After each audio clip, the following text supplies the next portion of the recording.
18 Agustus tahun lalu terjadi pembunuhan ibu dan anak Tuti Suhartini dan Amalia Mustika Ratu. Artinya hari ini setahun sudah kasus tersebut ditangani kepolisian namun masih belum diketahui siapa pelakunya. Jasad Amalia dan Tuti ditemukan di mobil mewah yang diparkir depan rumahnya di Jalan Cagak, Dusun Ciseti, Kabupaten Subang, Jawa Barat. Padahal puluhan saksi sudah diperiksa polisi. Polisi juga sempat mengungkap sketsa wajah terduga pelaku, namun ternyata hal tersebut belum cukup membuat kasus ini menjadi terang benderang. Sebelumnya polisi bahkan mengamankan seseorang berinisial S di Jakarta Utara, namun hingga kini belum diketahui status S dalam kasus Subang ini. Belum diketahui tersangka bahkan motif dalam pembunuhan ibu dan anak di Subang ini. Terakhir, kecurigaan publik mengarah ke suami korban Tuti, Yosef Hidayah, dan seorang saksi bernama Muhammad Ramdanu atau Danu. Belakangan rumah yang menjadi TKP kasus Subang ternyata sudah tidak dipasang garis polisi.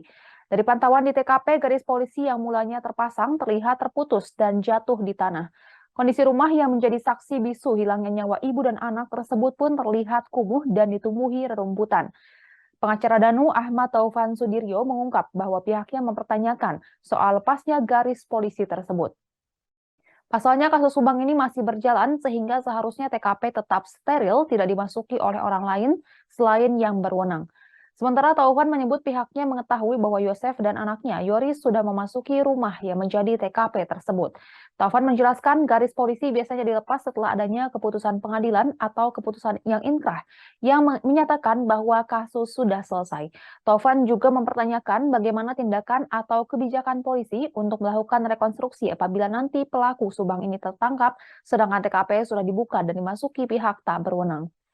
Meski begitu, ada kemungkinan bahwa dengan dibukanya garis polisi di TKP menandakan bahwa polisi sudah lengkap mengumpulkan alat bukti untuk mengungkap pelaku kasus Subang. Sementara itu, pengacara Yosef Rohman Hidayat menyebut pelepasan garis polisi di rumah yang menjadi TKP dilakukan Polda Jawa Barat sebagai tanda sudah menyerahkan rumah tersebut kembali kepada Yosef. Rohman mengatakan bahwa alasan sudah tidak utuhnya TKP menjadi alasan diserahkannya kembali rumah tersebut kepada Yosef agar bisa dimanfaatkan kembali. Adapun kondisi rumah yang menjadi TKP, dijelaskan Rohman selain rusak, beberapa barang di dalamnya juga hilang.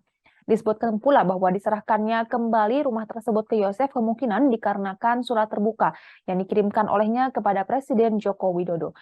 Dalam waktu dekat, rumah tersebut akan dibersihkan dan belum difungsikan oleh Yosef.